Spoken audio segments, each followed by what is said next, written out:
পুরানো জামা, এটা আমার প্রায় 20 বছর আগেকার জামা। হাতে হাতে মাল সাহায্যে তাদের কাছে দিয়ে দেবেন দক্ষিণ।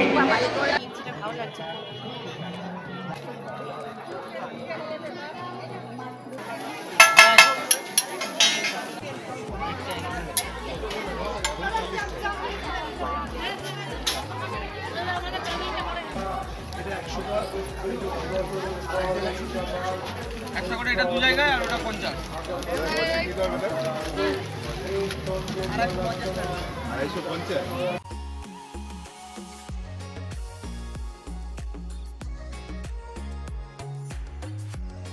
ওয়েলকাম ব্যাক টু মানসি আমার সাথে। Have a nice day. তোমরা কীরকম আছো? আশা করি তোমরা সবাই খুব ভালো আছো।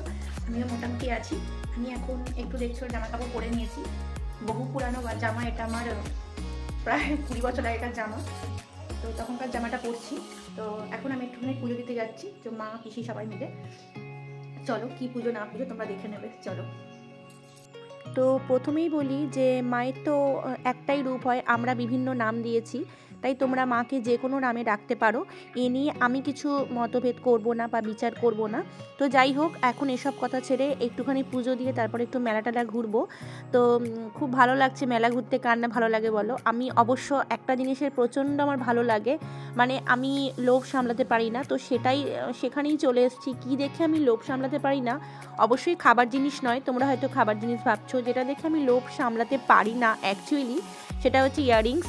তো ইয়াররিংস আমার এত ভালো লাগে, মানে তোমরা ভাবতে পারবে না আমার কাছে এত আছে। মানে আমি হয়তো নিজেই একটা ভাবছি মেলা খুলে বসবো, মানে নেক্সট ইয়ার হয়তো আমিই মেলায় বসবো। তো এই স্বপ্নটা ভাবছি আমি সত্যি করব, তার কারণ এত বেশি ইয়াররিংস আছে তোমরা ভাবতে পারবে না। প্রায় ধরে নাও 400টা 500টা মতো ইয়াররিংস আছে।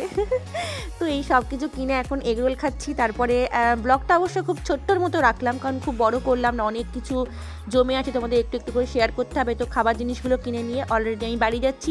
কীরকম লাগলো তোমাদের ব্লগটা, ছোট্ট ব্লগটা? আশা করি জানিও। Tata, love you all.